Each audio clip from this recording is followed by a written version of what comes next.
première question, c'est Judith du Gabon. On bénit le Gabon, un très beau pays. Après une dispute, mon mari me tourne le dos dans le lit. Et si je le touche, il retire ma main et me menace de ne plus recommencer. Je souffre, aidez-moi s'il vous plaît. Vous voyez? Donc le mari qui ne touche plus sa femme. Il n'y a plus de vie d'intimité.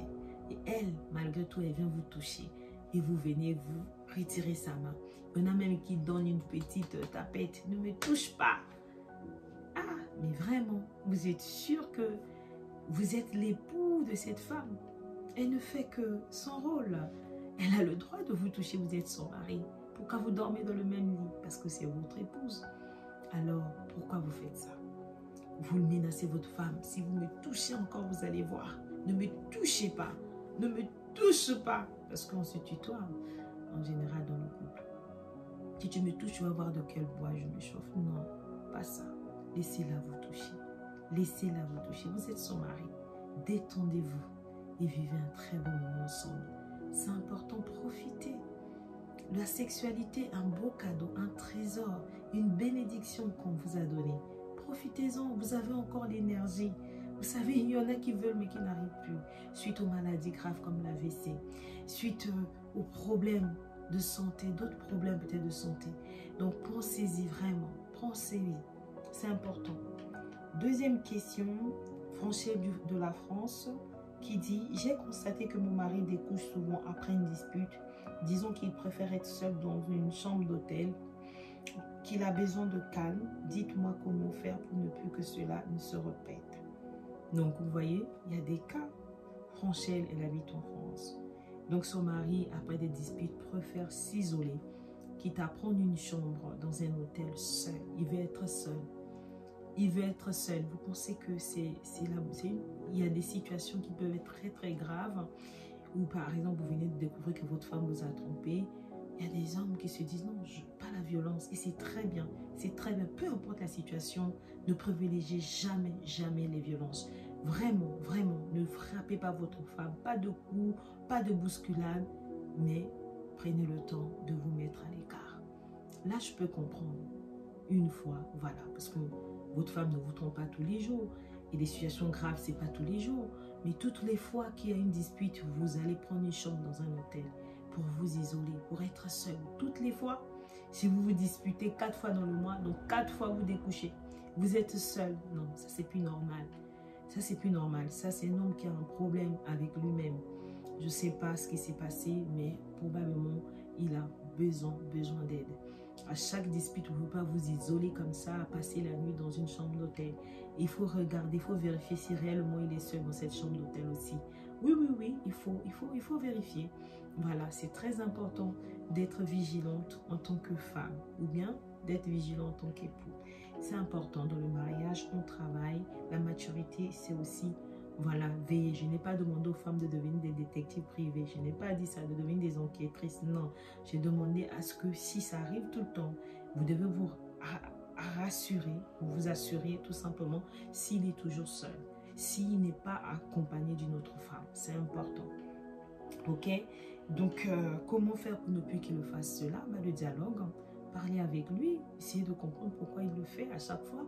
Il peut venir à la maison, rester dans son coin.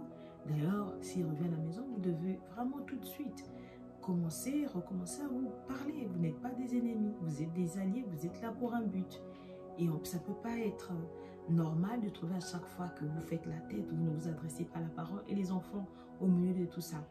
Et où est-ce que vous progressez? Vous êtes ensemble pour un but, vous avez des choses à faire ensemble. Il n'y a pas que la sexualité, il y a des projets, vous avez peut-être une entreprise, vous avez peut-être d'autres choses, des projets, peut-être d'achat immobilier, peut-être de, je ne sais pas, de voiture ou de vacances, vous devez communiquer.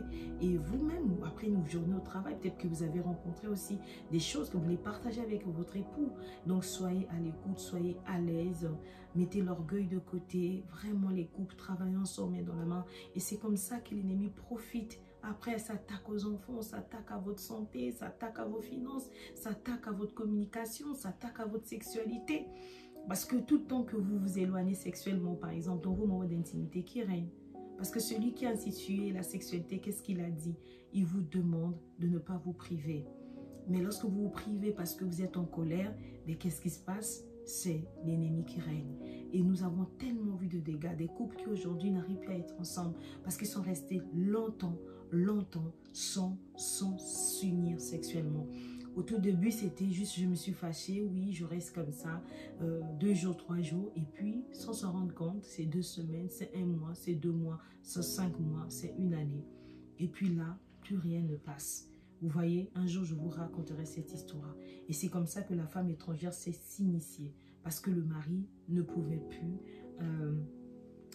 plus en fait être en érection devant sa femme, et puis voilà. Mais devant une autre femme, il a eu érection et puis il est tombé et il rentre, il avoue à sa femme. Sa femme a dit non, tu m'as trompé, je demande le divorce. Voyez-vous, on ne joue pas avec le feu. Écoutez les conseils que nous donne le Créateur. C'est lui qui a institué le mariage. Le mariage est une institution divine et dans cette institution, on doit avoir une certaine conduite. Lorsque vous vous fâchez, la nuit arrive, prenez-vous la main. Priez si vous pouvez. C'est très important de prier. Moi, je recommande la prière parce que vous savez, c'est le spirituel qui domine dans notre monde ici physique. Donc, prenez le temps de prier ensemble. Si vous avez déjà essayé tellement de choses, il n'y a rien qui marche. Je vous recommande la prière et invitez Dieu dans votre couple. C'est Dieu qui va venir vous aider. Il nous a créés. Sans lui, on est foutu. Et avec Dieu, on fera des espoirs. Avec Dieu, on va avoir la paix. Invitez Dieu. Dieu a donné Jésus pour que l'humanité soit sauvée. Et si vous n'êtes pas encore sauvé, vous le savez. Et ouvrez vos cœurs. Dites, Seigneur Jésus, viens dans ma vie, toi qui s'est fait coupable pour moi. Prends la première place. Pardonne-moi tous mes péchés. Écris une nouvelle histoire dans ma vie. Au nom de Jésus. Amen. Tu as fait cette prière. Je t'en supplie. Marque dans les commentaires prière du salut. Et nous allons prendre contact avec vous. Nous allons vous aider. Parce que le prix d'une vie est une vie. Votre vie compte pour Dieu.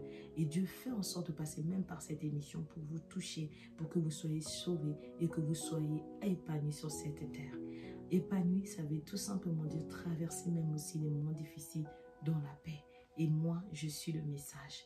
D'accord? Il n'y a aucun jour où je n'ai pas eu la paix. Peu importe les saisons. Parce que je ne suis pas seule. Et Dieu veut aussi que vous ne soyez plus seul, qu'il soit là pour vous protéger, pour vous garder.